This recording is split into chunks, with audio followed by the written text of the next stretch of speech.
எதற்காக நீங்க கோயில்ல சமஸ்கிருதத்தை சொல்லு எனக்கு புரியக்கூடாது. அதை தவிர வேற நோக்கம் இருக்கா? என் இறைக்கும் புரியக்கூடாது. அதை தவிர வேற நோக்கம் ஏதாவது இருக்கா? மொழி வழியே தான் தேசிய இனங்கள் நிலங்கள். இந்தியா பல்வேறு மொழிவழி தேசிய இனங்களின் கூட்டமைப்பு, பல்வேறு தேசங்களின் ஒன்றியம். இந்த நாடு இருந்ததில்லை, வெள்ளைக்காரர்களால் அடிமைப்படுத்தி ஆண்ட அந்நியனால் உருவாக்கப்பட்டது. இந்திய நாட்டின் தேசிய ஒருமைப்பாடு என்பதே வெள்ளைக்காரன் கத்தி முனையில், துப்பாக்கி முனையில் உருவாக்கப்பட்டது ஒன்று என்றுதான் மார்க்ஸ் சொல்கிறார்.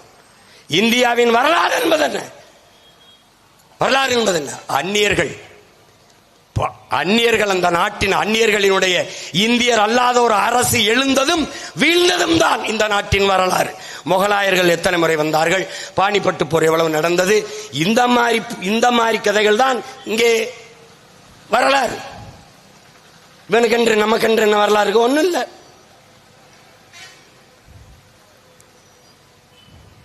அது இருந்ததில்லை, உருவாக்கப்பட்டது.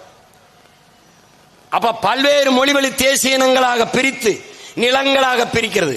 மொழி வழியே தான் மாநிலங்கள் பிரிக்கப்பட்டது. தெலுங்கர்கள் கூடி வாழ்கிற நிலப்பரப்பு ஆந்திரா, மலையாளிகள் கூடி வாழக்கூடிய நிலப்பரப்பு கேரளா, தமிழர்கள் கூடி வாழக்கூடிய நிலப்பரப்பு தமிழ்நாடு, இப்படி பல்வேறு மாநிலங்கள் பிரிக்கப்பட்டது. அதை போல சமஸ்கிருத மொழி பேசக்கூடிய மக்களுக்கு பிரிக்கப்பட்ட மாநிலம் எது? ஒண்ணும் இல்லை. அப்ப எதில் அது உயர்ந்தது?